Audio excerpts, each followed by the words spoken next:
Subscribe करें हमारे YouTube channel को और बेल आइकन को प्रेस करें हमारे लेटेस्ट वीडियोस को देखने के लिए।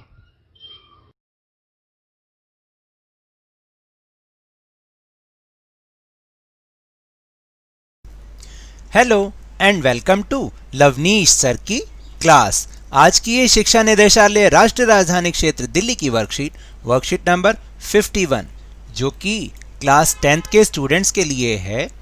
यह ली गई है सामाजिक विज्ञान के भूगोल विषय से, जिसमें हम समझने की कोशिश कर रहे हैं भारत के प्रमुख सूती कपड़ा उद्योगों के केंद्रों के बारे में, वो भी अपने भारत के राजनीतिक मानचित्र पर। तो चलिए शुरुआत करते हैं मेरे साथ और समझने की कोशिश करते हैं। भारत के राजनीतिक रेखा मानचित्र पर भारत के सूती कपड़ा उद्योग के प्रमुख केंद्रों को रेखांकित किया गया है। कृपया इनकी पहचान करके सही स्थानों पर उनके नाम लिखिए। और यहाँ पर 5 केंद्र लिखे गए हैं, जैसे मुंबई, इंदौर, सूरत, कानपुर और कोयम्बटूर। जैसा कि आप सब जानते हैं कि भारतीय सूती कपड़ा तो पूरी दुनिया में मशहूर है। अब से नहीं, अंग्रेज़ों के भी आने से पहले और ना जाने उससे भी कब से पहले, क्योंकि पूरी दुनिया में भारतीय सूती कपड़े की पहचान इसलिए है क्योंकि हम सब जानते हैं कि अंग्रेज़ भी इसीलिए यहाँ पर आए कि यहाँ का जो सूती कपड़ा होता था बहुत ही फाइन क्वालिटी का और बहुत ही पतला होता था, महीन होता था। इस वजह से इस सूती कपड़े ने अंग्रेज़ों को भी इंग्लैंड से हमारे भारत की ओर आकर्षित किया और वो व्यापार करने आए और धीरे धीरे यहीं पर कब्जा करके बैठ गए। लेकिन आज भी जो सूती कपड़ा है वो भी बहुत बढ़िया क्वालिटी का हमारे देश भारत में बनाया जाता है। तो है ना ये हमारे देश के लिए बहुत ही बढ़िया उपलब्धि। जैसा कि हम जानते हैं इसमें भी 5 जो केंद्र लिखे हुए हैं, हालांकि ये बोर्ड पॉइंट ऑफ व्यू से बहुत इम्पॉर्टेंट हैं।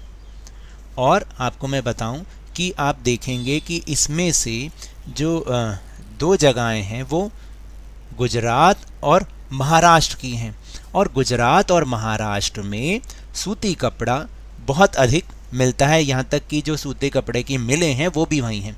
इसका एक कारण बताऊं, इसका एक कारण है कि जो कॉटन होता है उसके लिए काली मिट्टी की ज़रूरत होती है। और जो काली मिट्टी होती है ना, वो महाराष्ट्र और गुजरात में बहुत ज़्यादा पाई जाती है, तभी उसमें कपास उगता है और सूती धागे उससे बनते हैं और फिर सूती कपड़े बनते हैं। तो है ना मज़ेदार बात। चलिए अब हम अपने मानचित्र को देखते हैं।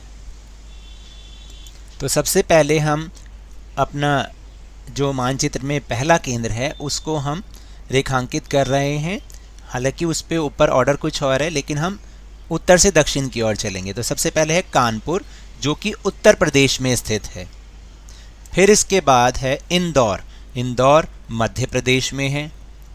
उसके बाद सूरत गुजरात में है। और फिर है ये मुंबई महाराष्ट्र में है। जैसा मैंने आपको बताया कि गुजरात और महाराष्ट्र में आपको क्वेश्चन भी आता है कि गुजरात और महाराष्ट्र में ही सूती वस्त्र मिलें क्यों लगी हुई हैं। इसका कारण यही है कि वहाँ पर काली मिट्टी ज़्यादा पाई जाती है जो कि कपास के लिए बहुत उपयुक्त है। और सबसे आखिरी में है कोयम्बटूर जो कि तमिलनाडु में स्थित है।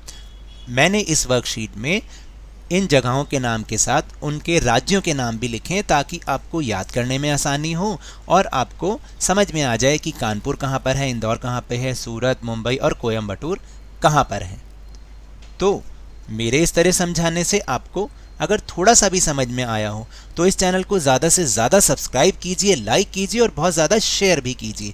और हाँ, मेरे साथ इसी तरह वर्कशीट को समझते रहिए, लेकिन ध्यान और मन लगाकर पूरी मेहनत और लगन के साथ पढ़ते रहिए और बोर्ड में बहुत बढ़िया नंबर पाइए। लेकिन अगर आपको कोरोना वायरस से बचना है ना, तो मास्क ज़रूर पहन के रखिए, हाथों को साबुन और पानी से नियमित रूप से धोते रहिए और शारीरिक दूरी बना के रहिए, क्योंकि जब तक कोई दवाई नहीं तब तक कोई ढिलाई नहीं। धन्यवाद।